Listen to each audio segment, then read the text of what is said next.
Happy New Comic Book Day Eve, and welcome to this week's edition of the FanlightZone.com presents New Comic Book Day Kickoff. And of course, this is the kickoff for January 14th, 2026. I am your host. My name is Rich. I'm also the executive producer over at FanlightZone.com. Thank you for joining me here on the Fanlight Zone YouTube channel. And of course, we've got an interesting week as always. And before we dive into the show, I just want to make sure everybody knows that this is powered by FanlightZone.com. Head on over there, especially tomorrow on New Comic Book Day at 9 a.m. Eastern Standard Time, when all of our comic reviews drop. They drop at the same time. You can go check them out. Everything we talk about on the show, we'll have a review either there or on the social medias. So once again, you're going to want to go and follow the social medias for Fanlight Zone and FanlightZone.com. And of course, that includes YouTube, which make sure while you're here, you smash that subscribe button, hit the bell icon for notifications, and hit that thumbs up to let everybody know that you like what you're seeing here on Fanlight Zone's YouTube channel. Of course, the video reviews will be on the social medias, plus they'll also be on YouTube Shorts. But I'm sure I'm going to get back to that here in a second as well. But, we didn't come here just to hear me talk about FanlightZone.com and everything else. We came here to talk about comic books, and we're all comic book fans at the end of the day. And we're going to get it down, but let me set the ground rules real quick for this show. New Comic Book Day Kickoff is pretty much, in a nutshell, the pull list for FanlightZone.com. So the comics team here at Fanlight Zone gets together. We discuss which books we are really looking forward to, which books are on our actual pull list, because we're fans just like you, and we are going to highlight those here today for this week. And of course, these books are all books that will be dropping on January 14th, 2026. So as this is being released, the following day. And this will give you kind of a clue. If you were somewhere on the fence or you're looking for something new, this is kind of the place to go, your one-stop shop. Of course, with the ground rules of this, what we list today is in no particular order. We are going to start in the indies, then we're going to make our way to the top, the big two, if you will. And then the last thing is the last four will be the four members of the Fanlight Zone comic book team have given their pick for the week. So I will go over them as the last four here on the show. But other than that, they're not in any order. It's not one book is better than the next. And once again, if you have a book that's not represented here, that doesn't mean that we necessarily are hating on that book. It's just not for us. Make sure you hit us up in the down in the comments, and make sure you let us know what books we might have missed, what books we should try out. Because hey, as a comic book fan, I always am looking for more stuff to read, and I'm always looking for your insights as well. With that being said, also in the comments, make sure you're being respectful to not just us here at FanlightZone.com, but also to fellow fans of comic books who might be commenting. Just because somebody likes something that you like or doesn't like something that you like, doesn't mean it's a reason to attack them. It's a good conversation. Maybe you'll learn something. Maybe you'll get turned on to something new. And that is the hopes here, hence why we do this video. So we can't list every book, so we just have the list as we come to them, no particular order. However, ground rules are set, staging is ready. Let's dive right in, and we're going to dive right in the deep end, because we're going to open up in the indies, and we're going to open up with, in my opinion, one of the biggest franchises in the indies, and that is Teenage Mutant Ninja Turtles number 14, written by Gene Luen Yang, art by Freddie E. Williams II, and of course, that is being brought to you by IDW Publishing. And what can you say about this Turtles run? Oh, my Lord. The first 12 issues of this run came out. Jason Aaron, Juan Ferreira, absolutely nailed a home run. TMNT number 13 was the first book under Yang and Williams, hit a home run. And here we are in 14. We are now following into the new era of the Yujigami, the mysterious villain, if you will, who just seems to happen to help the Turtles out with their other enemies. And you're going to see that more here in issue 14, as the Turtles are going to have to protect their enemies trying to stop the Yujigami. Now, with that being said, we found out in issue 12 that Splinter has been back, or at least we assume Splinter is back. And of course, in issue 13, we found out who the Yujigami was. Now, at the end of this book, we have two more big reveals that are going to push the world of the Ninja Turtles even further as we get a real new puppet master behind the scenes. And of course, the Turtles are going to have an emotional final couple pages of this issue. Number 14 is just taking over where we've seen from number 12 to 13. They keep coming up with more and more ways to not just surprise us, but to up the ante. Ninja Turtles is one of the best books on the shelf, in my opinion. You're going to want to check this out. If you want the full review, of course, like everything else, go to fanlightsZone.com tomorrow at 9 a.m. and go look at the full review of this. Let's stay with one heavy hitter to another, because we're going from the Teenage Mutant Ninja Turtles universe over to the Energon universe. And we're going to start off two big titles coming out this week from the Energon universe. And we're going to start with Transformers number 28, written by Robert Kirkman, art by Dan Mora, of course, published by Skybound Entertainment Image Comics. And since Robert Kirkman and Dan Mora took over the duties from Daniel Warren Johnson in issue number 25, the Transformers have not lost a step. Of course, what we got used to in the Daniel Warren Johnson era was everything and anything was possible, and that continues here, and it continues in a big way in issue number 28. The Autobots are now regrouping and trying to, for lack of a better term, they are trying to get on the offensive with the Decepticons. However, little do they know that Megatron is back, and he's back in a big bad way. And trust me, this is going to lead to some great conflicts. And I will say this without spoiling anything, the last few pages of this issue will blow your mind. The brutality that's shown is only going to have to lead to more violence and brutality. That's all I'm going to say. And you're going to want to check this out. If you have not been following around in the Energon universe, specifically Transformers, great place to jump on, because I think that the action's about to really heat up going into issue number 29. Staying with the Energon universe and talking about things heating up, though, we have G.I. Joe number 17. This is the final installment of the Dreadnought War. Of course, 5 of 5 in the Dreadnought War, written by Joshua Williamson, art by Tom Riley. Of course, once again, published by Skybound Entertainment Image Comics. And over here, the Joes, Megatron, or sorry, I said Megatron, Cobra Commander has been really exploiting the Energon fields for his own with Cobra.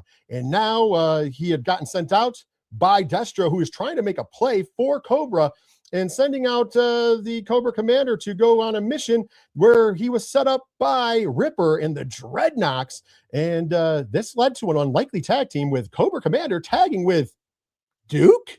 Yeah, that's right. You heard that right. If you've not been following the Dreadnought War, it's been amazing. Really weird team up for weird reasons. Here in the final issue, we are going to make everything right in the world as Cobra Commander shows his true colors. But at the same time, the G.I. Joe have shown up, and we're going to get a big, bad, violent finale to the Dreadnought War, and really pushing G.I. Joe into the future, and looking forward to issue number 18. The Energon universe firing on all cylinders, including those two. By the way, Skybound Entertainment does have another book that I will be reviewing this week. Blood and Thunder is out. It's a great book. Just didn't make the cut for this pull list because obviously not all my books can make the cut. Next up, we are going to get out of there and go to a book that's having a number 1 from Boom Studios, Alice Forever After number 1, Dan Panosian, Giorgio Spallata on the art. This is one of those worlds where Alice in Wonderland, and it's, as you can see, a little more refined, but also still trippy as ever. It's just a new take on Alice in Wonderland. I have the pleasure of reading it. It will be one of my video reviews tomorrow, so there you go, plug in those. But yeah, really good book, interesting world, and interesting take on Alice in Wonderland. I do believe that this one's going to be a really cool read, and I can't wait to read issue 2. If you're looking for a new book, you like that kind of like fantasy world, based in like really historical literature, you're going to love Alice Forever After, and go pick up issue number 1. Speaking of one of the darlings of every comic book fan, coming out this week is Beneath the Trees Where Nobody Sees, Rite of Spring, number 5, Patrick Horvath on both the art and the writing. IDW Publishing is putting this out, and oh my Lord, has Sam the Bear gotten herself in a bit of a pinch. As we've seen, Rite of Spring is followed as one of her original victims, sisters, is now looking for her brother out in Woodbrook, and Sam couldn't help herself. She had to, kind of involve herself and kind of play a little bit of cat and mouse. However, this issue, some of those chickens are going to come back to roost, and you're going to want to see what happens here. This is the penultimate issue, as next issue number 6, will be the final in this run. So yeah, trust me, this was a great setup issue. You're going to want to check this out, especially if you're a fan of the horror books. And also, I don't have it here, I didn't put up the picture, but really cool. They always do really cool horror inspired other alternative covers, and the one for this is an alternative cover is for Maniac, the original Maniac from the 1980s. So really cool. If you're a horror fan, you're going to want to check that out. Next on the list, moving right along, is our good friend Aubrey Sitterson, who writes Free Planet, and Free Planet number 8 coming out. Terrell Cannon on the art. Image Comics is the publisher. Free Planet is one hell of a story. If you have not been checking this out, it is space colonialism. There's a message in there. There's a little bit of consumerism, capitalism, socialism, everything you want. It is a tad bit wordy. I have said this before, but I love a good story. This is a great book. This is part 2 of a mini series that they had going on, where we're going to find out how that's going to shape going forward. But Free Planet is great. Aubrey Sitterson does an amazing job. Really highly recommend. That's why it is on the pull list. Not only myself, but the editor-in-chief, Ken M., who is writing the review for this book this month, is also very high on it. So trust me, you're going to want to go out there and get it. Now, I can't wear a Ghost Machine hat without giving Ghost Machine some love. And Ghost Machine, in my opinion, their flagship book is coming out this week. Geiger, number 20. Jeff Johns on the writing. Gary Frank is your artist. Ghost Machine Image Comics. And this is the first of the unnamed crossover, specifically with Redcoat, as we get introduced. Well, I shouldn't say we, because we've been introduced to him at Redcoat, but Tariq Geiger gets introduced to the Northerner. The Northerner shows up, and we are getting the first bit of this kickoff. Very good job. Jeff Johns did a great job of kind of melding it in and showing us kind of what was going on without giving too much away. Can't wait to see how this crossover plays out. This first issue really does hit the ground running, and what can you say? Gary Frank's art, specifically the way he makes the Glowing Man, is just phenomenal. One of the best books on the market. I know you're going to hear me say that a lot, but I've been a fan of Geiger going, from its inception. I'm still a fan. It's still, in there, and I can't wait to see next week. Of course, Redcoat does come out, so that hopefully is going to give us a little more, but the Geiger crossover event is starting off with a bang. I think you're going to enjoy it. Go pick up a copy of Geiger at the LCS this week for sure. Next on the list, we've got our first of the big 2, and that is DC Comics, as this week they put out Wonder Woman Black and Gold 2026 special number 1. And as Ken M., who does all of our reviews of the DC universe, has said, this series continues to keep fans on the edge of their seats. Yes, it keeps it on the edge of their seats. If you know the black and white series DC has done in the past, Wonder Woman gets her latest gold version since it's originally started in 2021. So this has been a long time coming. As you can see there, Tom King is in charge of the story. We got Mitch Gerards, Alyssa Wong, Jordi Belair, Steve Orlando. There's a lot of great creators attached to this. If you're looking for a great special annual, if you will, because it's not really an annual, but it's a special, check this out. It's going to have all you need condensed into one book, and it is super good. Comes with a high bit of praise from Ken M. Staying with some DC Comics, we've got Action Comics number 1094, written by Mark Waid, and with art by Patricio Del Peche. Of course, DC still going to town with the Supermans, and Superman is out here slaying as the throwback look at Superboy's early years in Smallville gets put to the test when Clark starts working for General Sam Lane. This has been a great series.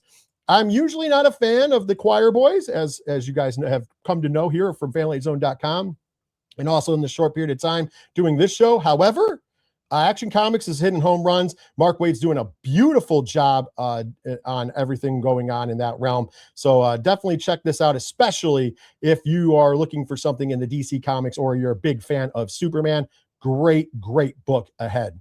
Now that we've gone with DC Comics, it's time to talk some Marvel Comics. And out this week is a big number 1 from Marvel Comics. Actually, a couple of them, but we're going to open with Dungeons of Doom number 1. Ben Piercy and Philip Kennedy Johnson on the writing. Carlos Magino on the art. Listen, Listen, Robert Gill also on the art. Sorry. This book is something tremendous. If you didn't know, basically what happens is after Doom has been taken down in the Marvel universe, the people are trying to take over and fill into and crush the void. As they do that, they go and take over Doom's castle to only discover there is this dungeon that nobody knew about. And now we have different groups represented by Thunderbolt Ross and his troops, represented by Hydra, and then also represented by the resistance movement of Latveria. And there's 3 different stories weaving through as we're going to go through this dungeon. First issue, really good stuff, doing some horror nods, if you will, in the Marvel world. So you're going to want to make sure you check this out if you're a horror fan. This first issue's got my interest peaked. Very good issue. You're going to want to make sure you want to go grab this up, because I feel like the next issues are really, really going to up the ante in this series, which is giving us a little look behind the underbelly, if you will, of Dr. Doom. Next, we've got the other number 1 I was talking about, Null number 1, Al Ewing and Tom Waltz on the writing, Junan Ramirez on the art. And listen, what can you say? Null is back, the return of the king, if you will, as he has returned. The god of the void waits in a cage once again, and his captors think that they might have him under control, but we can assure you that there is no keeping Null under control at all. Padawan Jay, or as you know him, Josh, will be doing the review for this week. So go check that out over at fanlightzone.com. Great book, though. I got to read a little bit of it. I did not get to read the full thing, peek behind the curtain, but very good book. If you are into that symbiote style, you like the venom, you like the carnage, you are going to like Null. Doing a very, very good work, but also mixing up the big anti-hero vibes there as well. All right. Finishing it up for our friends at Marvel, Star Wars Legacy of Vader, number 12, Charles Soule on the writing. Luke Ross is the artist on this book. And oh man, if you have not been reading the Legacy of Vader series by Star Wars, you are missing out. Kylo Ren is trying to, for lack of better term, usurp the power from his grandfather. And as you see there, you got to get to see a little bit. They're going back and forth, and you're going to want to check this out. Kylo Ren, Vader, some really good stuff going down in the Star Wars universe. I know Padawan Jay himself always likes to tell me that Marvel Star Wars comics are where it's at. And that is that's a strong stamp. And of course, we always love stuff that Charles Soule is doing, especially in the realm of Star Wars, as he's a master of the Force, if you will. Now we've gone through the best of the rest of the pull list. It is now time to go to the top picks. Now, these are the top picks from each one of the members of fanlightzone.com. And we're going to start with our video reviewer. That's right, Joey DiCarlo from So Wizard Podcast. And this week, one of his reviews that will be coming out, but his book of the week is Space Ghost, Volume 2, Number 7, written by David Pepose, art by Jonathan Lau. Dynamite Entertainment is your publisher. I am doing the written review for this as well, coming out on fanlightzone.com. I have said it before, I'll say it again. Space Ghost is pound for pound the best comic on the shelves at the comic book shop, period. If you are not reading Space Ghost, give it a shot. This is great. This is usually they're one and dones. For what I mean is there's an overarching a story. However, each issue is kind of like Law and Order SVU. You go issue to issue to issue, and it just wraps up in a nice, concise. However, sometimes we have these little mini events that remind you of the 60s Batman TV series. This is one of them. Basically, Dr. Henry Contra has come up with an antimatter machine, and let's just say things go wrong when Dr. Cyclo tries to sabotage him, but things go wrong terribly, even for Cyclo, in unleashing a brand new threat on the universe, the Antimatter Man. Space Ghost, can he get the upper hand? Like I said, this is the first of a 2-parter, so you're going to want to check this out. This is a great place to jump on. And once again, for my money, one of the best comic books on the shelves, period, Space Ghost. So give it a look. Now we're going to move on to Padawan Jay, Josh himself. He's got a lot coming out. I talked about Vader earlier. That's going to be one that he's doing. He's doing Null number 1. But this week, his pick of the week is actually also from Marvel Comics, and it is The Ultimates, number 20, written by Dennis Camp, art by Phil Noto. Listen, the Ultimates universe has been firing on cylinder. We're coming up on that end event. remember? And this is definitely taking us right after the incidents that happened in Ultimate Universe 1 year in, and the Makers Council Army of Nick Fury is coming back into play, and we're going to learn some secrets about Fury's program along with what's going on with Hand coming into that finale that is hanging over our heads coming up soon for the Ultimate Universe. I just want to throw it out there. Great book. Dennis Camp has done some amazing stuff with the Ultimate stuff as we're inching closer and closer to that April kill switch time for the Ultimate Universe, or we should say kill switch time, because who knows?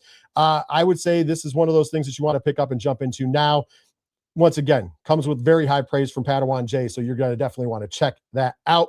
Now, we got to get to the pick from the editor-in-chief himself. Ken M has sent in his pick of the week. His pick of the week, and no surprise to me, because listen, it is going balls to the wall. That's right, DC KO number 3, written by Scott Snyder and Joshua Williamson, with arts by Germanico and Javier Fernandez. DC Comics in the house, and they're crushing it. As a matter of fact, Ken M wrote, this series continues to keep fans on the edge of their seats. Has there ever been a tournament like this in comics before? I'm going to go ahead and answer that and say absolutely not.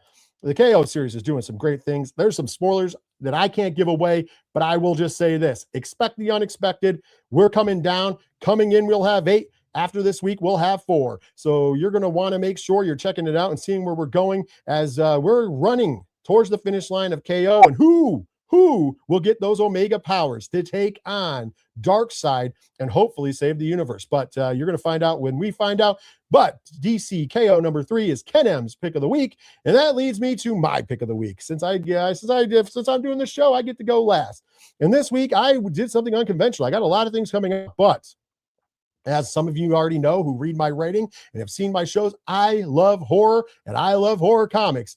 And there's a horror comic out this week that, oh my God, blew me away. I have reviewed. They've been great. I've been thankful enough to review every issue of this book, and it was a great series. And now in the final book, I can tell you that it finishes well, and that is It Killed Everyone But Me, number 5, written by Ryan Parrott, Letizia Condanucci on the art. This is brought to you by the publisher Mad Cave Studios, and oh my, this is 5 out of 5 for issues. So this is it. This is the finale. And Sutton, our hero, is going to have to make a decision. Is she going to use the powers of the heathen to save a life that's in controls of another demon called the Stain? Yes, these are demons. They're fighting for each other. And when you get to the end of this book, oh man, it gives you that hopes that we're going to get more. Ryan Parrott, I said it in my, I'll give you a peek behind the curtain in my review. I said it in my review, and I'll say it again here. Ryan Parrott does an amazing job as a writer in the horror genre. He's had other books that I really love, but I think this is my favorite. And he's probably the most slept on and underrated in that genre. So check this out. Go back. I can tell you, I don't think this is a spoiler. I think this is because it's a little bit there. The trade paperback, if you haven't read the whole thing, comes out in March. You're going to want to get a hold of that. I'm going to get it myself. But I have been following this series. It is definitely worthwhile. And I think you're going to want to check out It Killed Everyone But Me, number 5, coming out this week. So there you go. That's my pick. Now, it's your turn. Go into those comments. Tell the rest of the team what you're reading, what you want to read. If any of these piqued your interest, what's your thoughts on any of these? Because we always want to hear from you here at fanlightzone.com. And bringing it full circle, we always want you to give your voices on social media. So make sure you're going over and follow us on those social media accounts. They're listed there, and they're all over for you to follow at fanlightzone.com. Make sure you're visiting fanlightzone.com tomorrow at 9 a.m. when all of our comic book reviews go live for New Comic Book Day. And of course, make sure, since you're on this YouTube channel, to hit that subscribe button, click that bell icon for notifications, and hit that thumbs up. So help us conquer the algorithm on this brand new channel that we are launching with this whole revolution behind us. So with that being said, until you get to go to that comic shop tomorrow and you get to pick off the shelf those favorite books for you, and you go and read your reviews over at fanlightzone.com. Once again, I'm Rich.